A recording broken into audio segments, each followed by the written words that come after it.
Hello all. Today was a pretty great day. 3D printing class was whatever.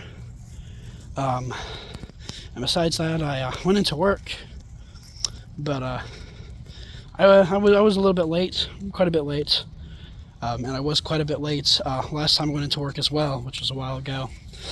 And yeah, so they sat me down. I explained my situation. I've been going through a little bit. Going through a lot. I talked about it a little bit here on the channel. With some issues with friends and even classes and stuff. And so, luckily they were really understanding. Like they're pretty good managers, but they still have me sign this little form. So all that stuff is on my record now. And they sent me home quite a bit early into my shift. So, but on the bright side, I explained to them my new hours and availability. So I should be getting more hours now. Besides that, I hung out with my friends. I talked with them a little bit more, and feel a little bit better about the whole situation with them and everything. Things are better, I believe. And I talked out a lot of my problems today as well with my mom and everything. So I feel a lot better with stuff.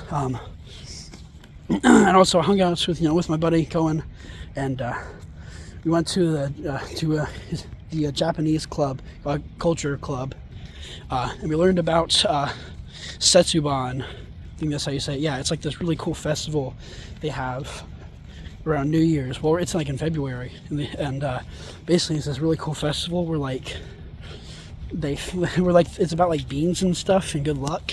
Essentially, you're supposed to there's like ceremonies, like shrines and stuff where like people dressed as like oni, like ogres, come out. You're supposed to like throw beans at them and stuff. And it was really cool. Like two of the members of the club came in dressed as oni when they threw pinto beans at them. And another thing was you're supposed to eat a certain amount of beans to be lucky for the year. You were supposed to eat the number of beans that's equaled your age plus one.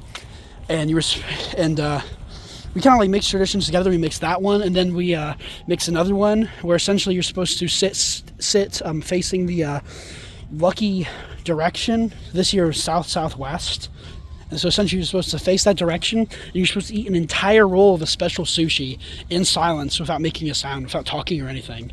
We did the same with jelly beans. It was pretty fun. I ate a spicy cinnamon one though, so I kind of coughed a little bit, but I made sure not to talk, so I should be lucky for the rest of the year. I also learned a bit about Lunar New Year as well around Asia. They do all sorts of cool stuff in there, like fireworks and traditional events at shrines and stuff. Really cool things. And this year it's actually the year of the horse, which is pretty cool. So go year of the horse. I was born in the year of the dog personally. But also after that, me and my buddy went shopping. So I got a bunch of random crap. Also, but more importantly though, I made this origami beanbox when we were learning about Setsuban at the culture club. So that's really cool. I forgot how much I was really into origami when I was in middle school, so I may want to go back into it again. It's really fun and relaxing. It's fun to learn all sorts of new stuff to make out of origami. But yeah, it's actually really cold. But luckily it's gotten warm enough to the point where I can wear a hoodie instead of a coat. Oh yeah, this is the traditional fit that I've worn for almost every vlog, to be honest. The beanie and the System of a Down hoodie. But yeah, that's all I have to say about that. It's kind of late though, so I'm going to head over to my dorm, get ready for tomorrow. Tomorrow's another busy day. But I'm excited because this weekend I'm turning to my folks' home in a while. For the first time in a while. So that'll be fun, that'll be nice. But yeah, that's all I have to say about that. It's getting really cold. My hands are freezing a little bit. So I'll catch you guys on the flip side tomorrow. Good night and peace.